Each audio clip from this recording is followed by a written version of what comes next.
नमस्कार बच्चों, इस वीडियो में हम जो अध्याय 8 है बाल महाभारत का, ठीक है, द्रोणाचार्य जी, उसकी चर्चा करेंगे। तो शुरू करते हैं। तो आचार्य द्रोण महर्षि भारद्वाज जी के पुत्र थे, ठीक है। बचपन में वो भारद्वाज आश्रम में शिक्षा ग्रहण कर रहे थे। उनके साथ ही पांचाल नरेश के पुत्र द्रुपद भी शिक्षा ग्रहण कर रहे थे। उन दोनों में इतनी गहरी मित्रता थी कि एक बार राजकुमार द्रुपद उत्साह में आकर द्रोण से यहाँ तक कह बैठे कि जब वे पांचाल देश के राजा बन जाएंगे तो आधा राज्य उन्हें दे देंगे। ठीक है बच्चों। तो शिक्षा ग्रहण करने के बाद द्रोणाचार्य जी ने कृपाचार्य जी की बहन से शादी की।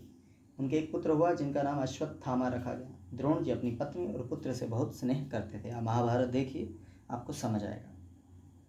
द्रोण बड़े गरीब थे। एक बार उन्हें खबर लगी कि परशुराम जी अपनी सारी संपत्ति गरीब ब्राह्मणों को बांट रहे हैं।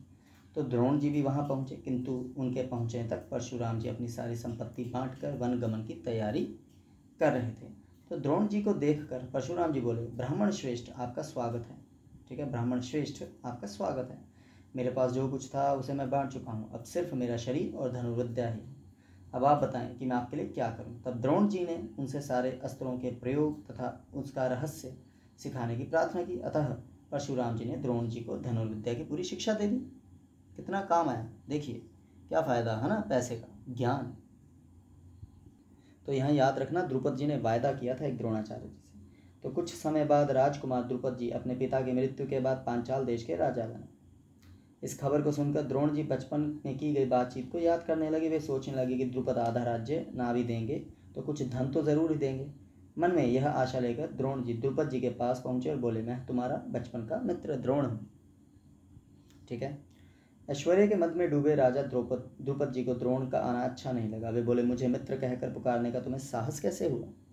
एक राजा की मित्रता एक दरिद्र प्रजाजन से कभी नहीं हो सकती। दरिद्र की धनी के साथ, मूर्ख की विद्वान के साथ और कायर की वीर के साथ मित्रता नहीं हो सकती, यह उनका कहना था। तो बच्चों इसे मूर्खता ही कहेंगे। तो हम देख सकते हैं इतिहास में द्रोणाचार्य जी ज़्यादा प्रसिद्ध हैं द्रुपद जी से। ठीक है। तो मित्रता बराबरी वालों में होती है, ये उन्होंने कहा। द्रुपद जी की कठोर बातें सुनकर द्रोण जी बहुत लज्जित हुए, शर्मिंदा हुए, साथ ही उन्हें बहुत क्रोध भी आया। तो उसी समय उन्होंने प्रण किया कि इस अभिमानी राजा को मैं सबक अवश्य सिखाऊंगा। बचपन में जो मित्र के बीच बात हुई थी उसे पूरा करके ही चैन लूंगा। तो वे हस्तिनापुर आ गए और अपनी पत्नी के भाई कृपाचार्य जी के घर गुप्त रूप से रहने लगे। ठीक है। एक दिन हस्तिनापुर के राजकुमार नगर से बाहर गेंद खेल रहे थे, तभी उनकी गेंद कुएं में जा गिरी। युधिष्ठिर जी उस कुएं में झांकने लगे तो उनकी अंगूठी भी कुएं में गिर गई। सभी राजकुमार उसे निकालने का प्रयास कर रहे थे।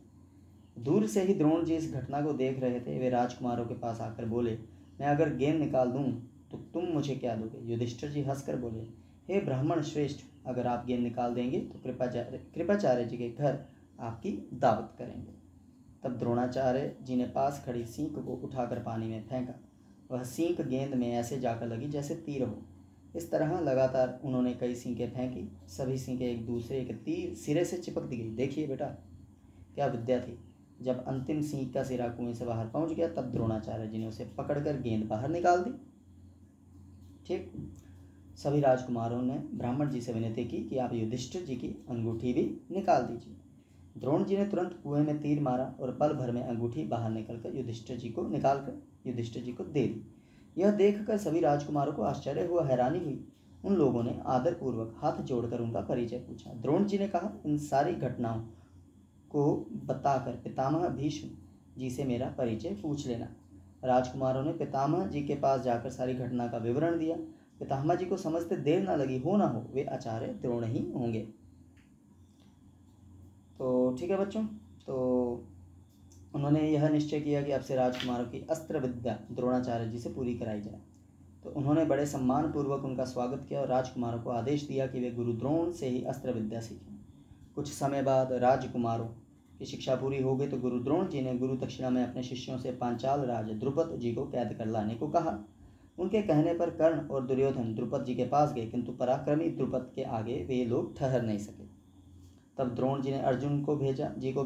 अर्जुन जी ने पांचाल राज को छिन्न भिन्न कर दिया और द्रुपद जी को कैद करके आचार्य द्रोण जी के सामने खड़ा कर दिया। तो द्रोणाचार्य जी ने मुस्कुराते हुए द्रुपद से कहा, हे वीर, बचपन में हमारी तुम्हारी मित्रता थी, बाद में तुम राजा बन गए और मुझे भूल गए। तुमने मेरा अपमान किया, तुमने कहा था कि राजा ही राजा के साथ मित्रता कर सकता है, इसलिए युद्ध करके तुम्हारा राज्य छीनना पड़ा, किंतु मैं तुम्हारे साथ मित्रता ही करना चाहता हूँ, अतः आधा राज्य तुम्हें लौटाता हूँ, क्योंकि मेरा मित्र बनने के लिए तुम्हें भी राज्य चाहिए। देखा, द्रोणाचार्य जी ने द्रुपद जी को सम्मान के साथ विदा किया। इस अपमान से आहत द्रुपद जी ने भी द्रोण से बदला लेने का निश्चय कर लिया। ठीक है, सुधरे नहीं। उन्होंने कई कठोर व्रत तथा तप इस कामना से किए कि उनके एक ऐसा पुत्र उत्पन्न हो जो द्रोण जी को मार सके, और एक ऐसी पुत्री हो जिसका ब्याह अर्जुन से किया जा सके। समझे आप? तो बच्चों, कालांतर में मतलब कुछ समय बाद उनकी कामना पूरी हुई और उनके धृष्टद्युम्न, ठीक है, धृष्टद्युम्न नामक एक पुत्र उत्पन्न हुए, जो आगे चलकर कुरुक्षेत्र के युद्ध में द्रोण जी की मौत का कारण बने, और द्रौपदी नामक एक पुत्री हुई जो अर्जुन से ब्याही गई। ठीक है, क्योंकि धृष्टद्युम्न जी ने ही द्रोणाचार्य जी को मतलब युद्ध में मारा था, अगर आप महाभारत देखें। धन्यवाद बच्चों।